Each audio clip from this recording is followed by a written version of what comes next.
Hello mga kabusing! Welcome back to my vlog!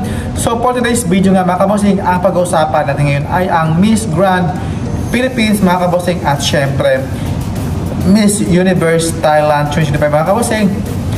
Before anything else mga kabusing, is nice ko muna kayong bati na magandang umaga, magandang tanghali at syempre dito sa basang Bahrain is hapon na nga mga kabusing at syempre hello po dyan sa aking mga returning viewers, sa aking followers mga kabusing. Sana ay nasa mabuti kayong kalagayan. So maraming salamat pag tutok po sa aking YouTube channel at syempre naway patuloy po ang inyong pagsubaybay sa aking maikling sa aking munting YouTube channel nga mga kabusing. At syempre ang pag-uusapan natin ngayon mga kabusing ay ang Miss Grand Philippines mga kabusing, na kung saan nag-runaway challenge nga sila mga kabusing doon sa helicopter sa taas po ng building sa Aret Pampanga mga kabusing. I don't know kung saan yung lugar mga kabusing, I think sa Aret ba yun? Sa Aret.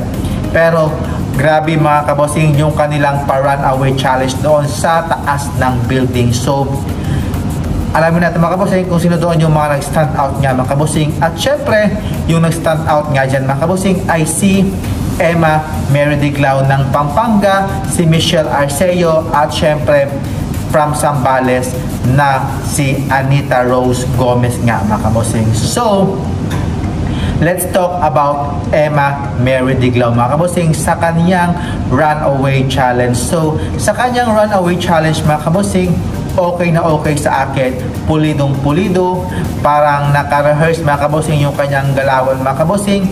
Ganon din mga kabusing yung kay Michelle Arceo mga kabusing, maganda rin yung kanyang execution, yung kanyang lakad, very pretty talaga itong si Michelle Arceo. Yung kanyang post mga kabusing, ginagaya na talaga mga kabusing yung mga candidates ng Miss Grand International mga kabusing, yung may pa-cruise siya mga kabusing.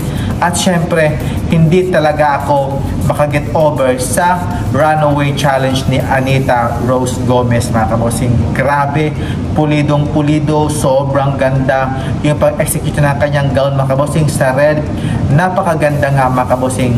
Todo bigay talaga itong si Anita Rose Gomez. Emote kung emote dito, emote dyan sa harap ng camera mga kabusing, mapalikod man yan, very classy mga kabusing at napaka Miss Grand talaga ang dating mga kabusing. So sa tatlo nito mga kabusing, kay Emma Mary Diglao, kay Michelle Arceo or kay Anita Rose Gomez, mas nabet ko talaga itong si Zambales mga kabusing, na napaka pulido at napaka Miss Grand talaga ang kanyang dating.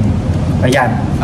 At syempre mga kabusing, yung sa MUT mga kabusing, akala ko nga mga kabusing kagabi is may nanalo mga kabusing, kasi in-announce doon is Queen of Phuket mga kabusing, ay si Phuket nga mga kabusing yung nanalo doon. Akala ko nga kagabi yung coronation night at nanalo na nga ang Phuket at si Bina mga kabusing ay nag-first runner up nga, kasi kagabi sila talaga yung nag-last two standing sa Queen of Phuket nga mga kabusing. So dami talagang naluka doon sa post ng MUT. Akala nga namin si Phuket na talaga ang mananalo at si Bina lagi na lang runners up. So nasad tuloy ako mga kabusing, kasi sa mga post doon ng mga social media vloggers, doon talaga ako na local na unang scroll ko pa lang sa YouTube, sa Facebook page mga kabusing, si Phuket at si Saraburi na si Bina ang nag-last two standing sa stage. So ang pagkakalam ko mga kabusing, si Phuket talaga ang nanalo. Yun pala ay sa challenge mga kabusing sa Queen of Phuket, at si Phuket din ang nanalo mga kabusing dyan sa challenge na yun mga kabusing. So wala din mga kabusing, nabudol tayo nga ng Miss Grand Philippines ng Miss Universe Thailand mga kabusing sa kanilang pa Queen of Phuket nga. At akala ko nga kagabi na yung kanilang coronation night, so na false alarm tayo mga kabusing. So good luck na lang sa ating pambato nito na si